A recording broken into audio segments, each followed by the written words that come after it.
Hi, I'm Rob and it's Guild Wars War 5 and today is Red Day. In the Gem Father, a brand new guild, only been going for a couple of months, so rising up through the brackets, trying to get to the top ones again, which isn't going to take long the way we're going. It's absolutely flying in this guild. Really, really good. Anyway, today we're up against Fantasy and the first opponent is Arwen. And we have Warlords, a Battle Cry, Frostenath, Starflower and Volthrax.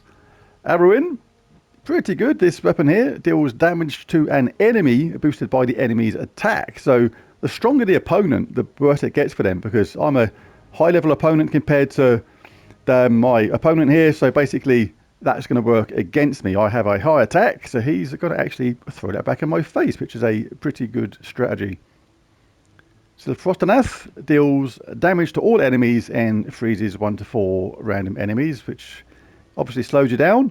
And Starflower is a really good choice when you're fighting high level opponents, and because the damage is low, but the fact is there's a 20% chance to transform a random enemy to a pixie. That is a really good choice. Doesn't matter what your player level you're fighting, you can be transformed to a pixie and that can change the game. Really good choice. And Volthrax Exploder Gem does damage to all enemies boosted by yellow gems destroyed. So there's their team in Stormcaller class. So I'm going to go with a good old just skull-based team for this. I'm going to go with Doomed Crossbow. Does damage to all enemies, transforms blue to Doom Skulls.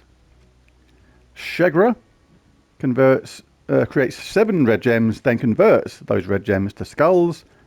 And I have the Mirage Queen to converts all green gems to Doom Skulls and curses at the same time. So we have green, red and blue to one type of skull or another, and she also gives all elemental allies a 50% start with mana, which is the entire team. And Infernus is here just to deal out some splash damage, explode some gems, generate some mana, and burn people if we get a 4 or 5 gem match. You could have gone to Sunspear or Slayer class for this, because then you would get the extra damage from those skulls, but what I might actually do is just swap them two around, just like that. It's good. Right, now the traits for this, obviously you get that awesome third elemental force, stun, freeze, burn, entangle a random enemy by matching 4 or more gems. And I'm going for snap freeze, insulated, stone circle, storm aura, rock solid, stone mastery and Lord of Storms as my talents. And I've got 3 times Orpheus because they do freeze me, which I don't want to be frozen. That stone mastery is actually really important, that 1 extra brown we get there, because what that means is with the 50% start we get from the Mirage Queen on the elementals, it means a mana surge on brown will give me enough to get Shegra up, which is exactly what I want to do. Right, so let's go. We've got a +2 brown, +1 red, -1 blue banner. Don't really care about the Mirage Queen using blue. We're not going to be too concerned about that spell. Let's double check. Everybody's red. Yes, everybody's red. Let's go. So no brown. So that's the first part of the plan out of the window for the quick start. And no red. Oh well. It is what it is. Don't really want blue. I'd rather get something for my Infernus, like the purple. Or the yellow. We'll take this one because it might drop a blue down to there and give me an extra turn. And you've got to be in it to win it, as they say.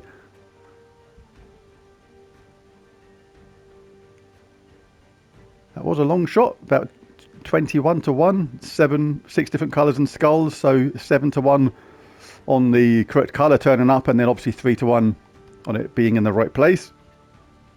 But again, if you don't take that chance, it can't happen in the first place. Still haven't got any red or brown though.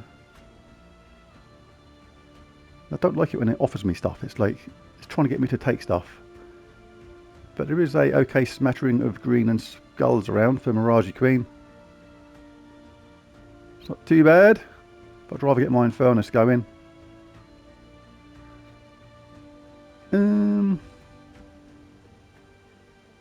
This is just the team isn't dangerous, obviously, to my level, but it's just about trying to maximise points and still do things as efficiently as possible. It is a good habit to try and get into. I'm going to take that one. It's got me Infernus up. It's got Mirage Queen ready and Shigra. So what is best now? Do we have Mirage Queen conversion?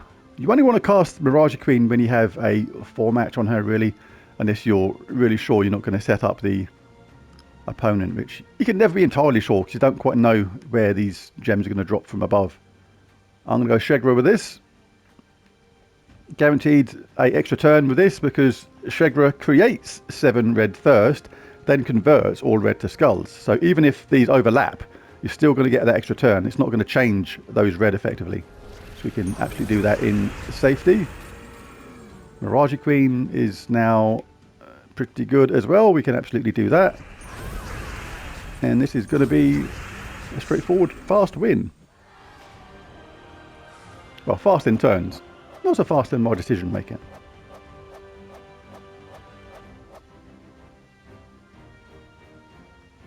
That was 3,273 Guild Wars points.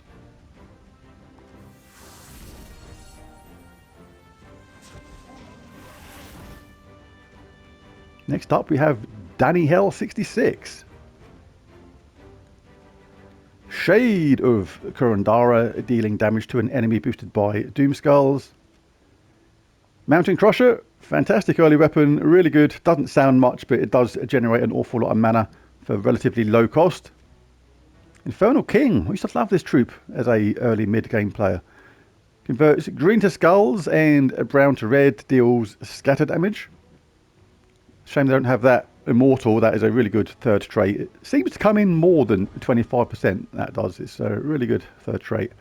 And King Bloodhammer, dealing damage to the 2 strongest enemies and transforming all blue to Doom Skulls to boost the damage. So I'm just going to go with this same team again, and I'll probably change things around regardless of what's happening on the next one, just for a bit of variety. Right, I'm going to take this blue, I think. Just going to drop them the yellow down. Oh no, that doesn't work. Yes, it does. Yeah, it does. That makes a 4 match, because you put the blue match there, that yellow moves to there, they drop down into the slot.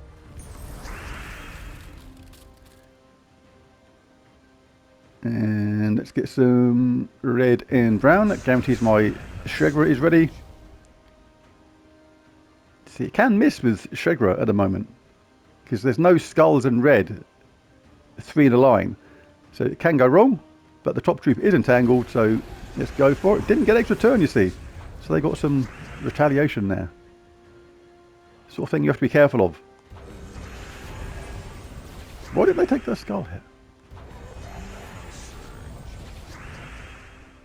Strange AI behaviour sometimes.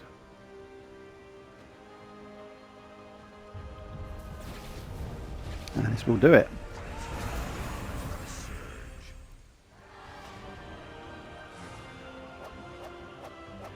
And that was 1,375 points.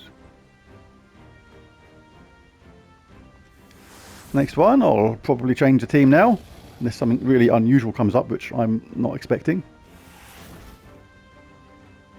Zonk! It's a cool name. We have Abarath, removes all gems, heals back to full, and gains 10 attack. Great Maw, see, this is good. Devour an enemy, just bang, you're dead. Gain all the stats from the enemy, adds their attack, armor, and life to its own, so that is a really good thing if that can get a cast. Mustn't net that cast, that is very important. And Shade of the Zorn deals damage to an enemy boosted by red allies and skulls. And if the enemy dies, summon 2 Fists of Zorn. Looks like that might have been this player's first mythic, and it's a little bit unfortunate because it's not the best one in the world ever. But a mythic's a mythic, and you're still pretty excited when you get your early mythics in the game. Imperial Jewel is decent, deals scatter damage and gains 2 magic, and again, decent in last place because it means you never miss out on any mana. Any mana overspill you collect from these will feed into the weapon. Right, but I'm going to change the Team, as I said, just for fun, I'm going to use my Centurazul team. Centurazul, really fun. Centurion and Zul'Goth, a absolute match made in heaven. Centurion has a 10% chance to devour a random enemy, which you don't actually want because you don't get any points for a straight kill or devour. But you do then convert all the skulls to ×2 wild cards, which then normally is going to fill up Zul'Goth really quickly, who kills an enemy outright, burns and freezes all remaining enemies, and then creates a load of skulls. It seems kind of unfair to get Zul'Goth onto these guys, but it's just for the fun. In all fairness, they're not going to win anyway, so it's like, won't I feel silly now if their Great Maw does something spectacular. But anyway, it should go okay. And we have Gimlet Stormbrew transforming green to brown, enrage and give 36 life to the first ally, and starts battles with full mana. So we look for that straight away to get our Centurion up. And I'm using Fist of Heaven as a backup in case things go wrong with Centurion in first place. Explodes yellow gems, gives a random status effect to divines, and has a summon at the same time. I've changed this to Geomancer. I think I had it in a different class when I first created this team. But I like it in Geomancer. Give a random ally a random status effect. Gain 2 magic if using a hammer. Anti-magic sphere. Tactician. Rock solid. Stone mastery. Fortitude. All really good stuff. Right, let's take this one for a spin. I didn't show the banner, which is +2 brown, +1 red, -1 yellow. Don't care so much for Gimlet's spell. He's just there for that quick chance for some quick mana at the beginning. Right, so we check out the old green first. We do have a mana surge green in the bottom right, but first of all, I want to check for that green to brown. Nothing really doing, so we'll grab that anyway. That's going to get the Fist of Heaven up. Still look for green to brown every single round because things can change really quickly. Should have put a Melibanu on actually. Forgot to do that. Mustn't get clumsy in these early stages of easier opponents as we go up through the ranks. Now, what's better, Fist of Heaven? Well, we can get it anyway, so it's not going to make any difference. But we'll cast this because we're going to get a lot of mana for Zul at the same time. Now, this is going to definitely give some good mana. There you go, Zul's ready. We'll devour their Devourer just to play it completely safe. Generate skulls. There's skulls all over the place, which are going to be transformed to those wild cards. That fills up Zul again. We say goodbye to the hero and get an easy skull hit and a straightforward win. A lot of fun, that team. Really good against super high level opponents as well, because obviously Zul just kills somebody absolutely outright. And that was 1,527 points. And next up is the champion, and it's NV30. Black Manacles, Hyndla, Frostcrown, Courage, and the Great Maw. More good choices here because there's a couple of chances of a instant devour. Really good way to turn the tables on your opponent who's more powerful. 17 damage to all, but a 20% chance to devour a random enemy. So really good, and that'll make them instantly really tanky and powerful, which is a good way to go. And a Great Maw, again, devours an enemy absolutely outright guaranteed. So we mustn't try and let that cast. And we have Hyndla. Splash damage, freeze all affected enemies, and has a summon. So this is a well thought out team in the end. Always good to have a summon if you can in certain teams. Just really good. And Courage creates 15 gems, a mix of red and a chosen type, and give 8 attack to all other allies boosted by burning enemies. Okay, that's the only one that's a bit odd in this team. It doesn't really flow with the rest of the team, but yeah, the rest of it is actually pretty good. Right, because I don't want to take any chance of their Black Manacles getting up quickly, because do they... No, 50% start in this, but they do have 7% chance to assassinate the last enemy when another enemy dies. So, yeah, you don't want something like that Devour coming in and then that assassinate happen. That would be really bad.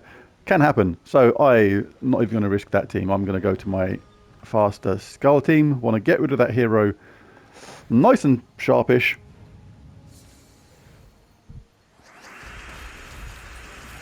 Got some brown there, so that's not too bad. I don't mind giving them that skull whack. Now we have red to skulls, not quite. This can miss. Not perfect. But they've only got 17 attack, so let's risk it. See, it didn't get an extra turn, and they did get a few skull hits in afterwards. This is the not the sort of thing you'd want to do ordinarily, that risky skull hit, maybe if you were on a level sort of playing field with your opponent regarding power. Not giving us much red, is it?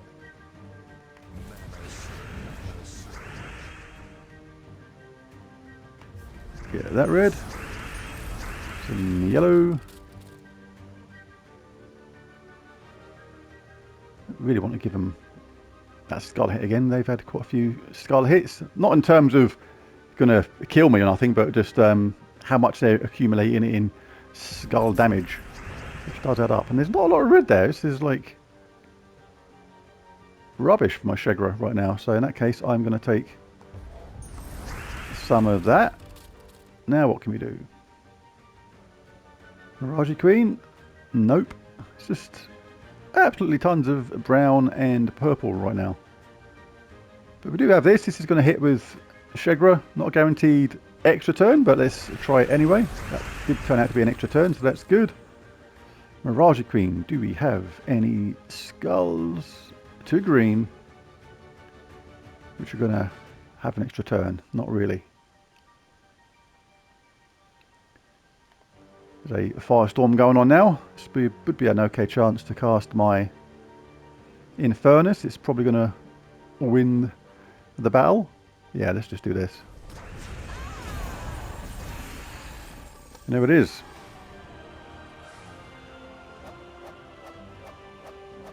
That was 1,643 points. And on to the Paragon.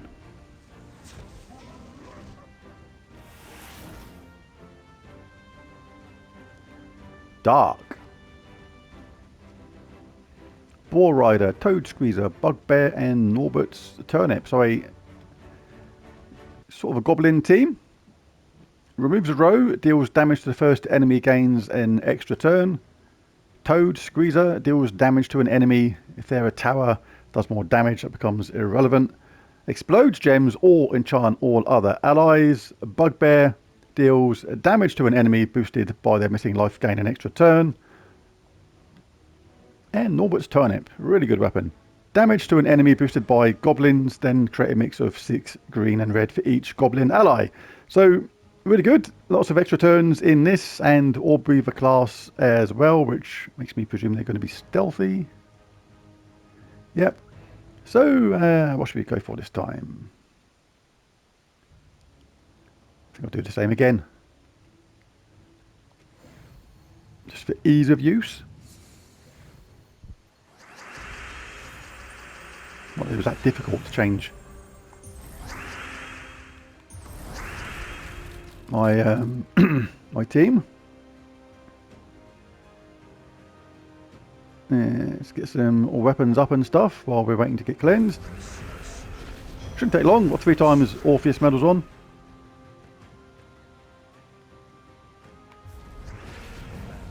Come on, Sheg. There you go. Right, now red to skulls or green to Doom skulls. Let's go green. Let's go red. Sorry, Shegra. Now we've got all these green left behind. Now perfect for Miraji Queen. Didn't quite get Shegra up, but that did now. And now Shegra cannot miss. And that is that. That was Red Day. A couple of different teams for you to look at there. The Centurion team, Centurazul team even, really, really powerful against a lot of opponents. Generally with that Shegra team there, you do have to start, you make sure you don't start entangled normally. Didn't actually pay attention to that. But 2 very good teams there, very aggressive. And that was 1,775 Guild Wars points. So the total for today was 9,593, which is not a bad score. So there it is. There's Red Day. I'll be back tomorrow for the last day of Guild Wars. If you enjoyed the video, hit the like and subscribe button. But most of all, thanks for watching. And I'll catch you again next time. Bye for now.